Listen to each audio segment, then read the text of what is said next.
Breath of the Wild 2 is set to be released sometime in 2022 on a date that has yet to be revealed.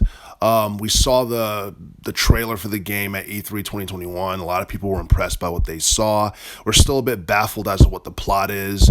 However, everybody has their own specific idea on what it's about in terms of seeing, Link and Zelda, I guess, in a cave or somewhere, and they pretty much come across an airy spiritual energy that can possibly resurrect the dead or something of that nature.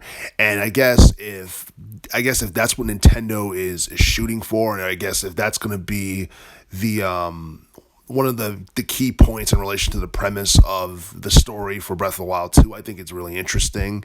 And I think, in a sense, it's just as dark as Majora's Mask from 2000, and a lot of people love that game. It was one of the more darker entries in the Zelda series, and that game was the sequel to Ocarina of Time, which was released back in 1998. In fact, Breath of the Wild 2 is going to be to its predecessor from 2017 what Majora's Mask was to Ocarina of Time in terms of having a dark tone.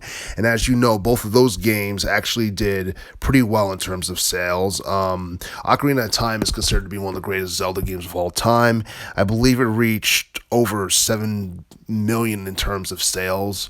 I think it almost broke 8 million, but it ended up being the fourth best-selling game on the N64. Majora's Mask didn't sell nearly as much as Ocarina of Time, but it still did pretty well, and it managed to reach at least 3.3 million in terms of sales. So will Breath of the Wild 2 sell as much as Ocarina of Time? Who knows? I'm pretty sure the gameplay is going to be pretty similar. I can just tell by looking at the visuals and the graphics and all that stuff. We're probably going to get the same exact game engine that we got for Breath of the Wild 1, which was the Havoc physics engine.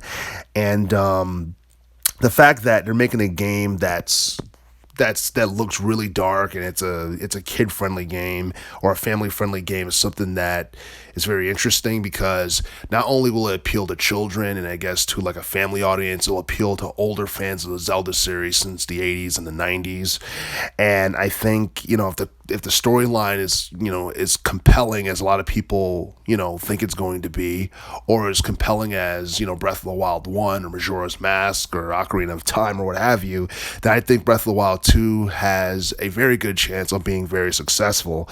But I'm hoping that we learn more details about the storyline along with the upcoming release date for Breath of the Wild 2 for the Nintendo Switch.